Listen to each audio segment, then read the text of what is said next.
Well, of course. I mean, people come to Windsor Castle to see the royal family, and it is quite a common sight to see members of the royal household coming in and out of the gates that are just behind me. And there's great concern and worry from residents and from tourists here in Windsor today. Many of them coming up to our camera kit and asking us what's going on, how is Her Majesty, is there any news? People from all around the world are very, very concerned about what they're hearing from the United Kingdom. She is such a loved figure, one of the world's most photographed women, and there's so much love for her. Just a short while ago, there was a lady here who heard that Her Majesty was under medical supervision, and she burst into tears. She was crying into her partner's shoulder, and that just goes to show the power that Her Majesty has over all of us and the love that all of us have for her as the nation's grandmother. And that reaction was an emotional and a visceral one that you would have if you heard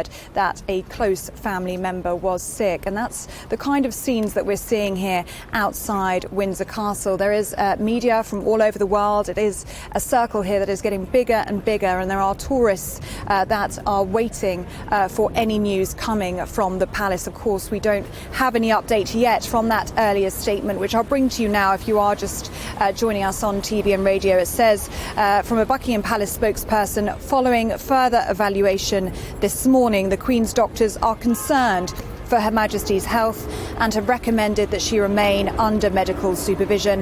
The Queen remains comfortable and at Balmoral.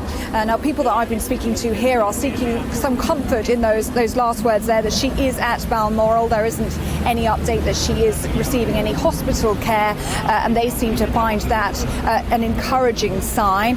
We know that the latest news is that an RAF plane has landed in Aberdeen that was carrying the Duke of Cambridge, the Duke of York and the Earl and Countess of Wessex. So we are hearing here, of course, that all of the close family are either there by Her Majesty's side or are making their way there, and people will read into that as they will. But of course, it is something that is very concerning and very worrying to people. Even if you're not a monarchist, you are somebody most likely that really respects Her Majesty in 70 years of service.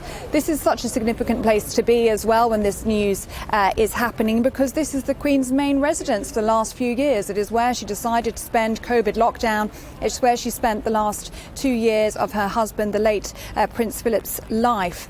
So this is a place that is very dear to Her Majesty, and it's a place where people come to see her, and tourists come to look at the royal family and see where Her Majesty is now chosen to live. The Duchess of Cambridge, we know, is here in Windsor. She is staying. That's because it is their three children, Prince George, Prince Louis and Princess Charlotte. It's their first day of school today, and I was stood in this very spot this morning whilst I was saying that Prince William and the Duchess of Cambridge, Catherine, were taking the three children to school. The Duchess of Cambridge has decided to stay here as it is a significant day for those children, but we know the Duke of Cambridge has now made his way up to Balmoral. So this is really shocking and worrying news here for the people in Windsor.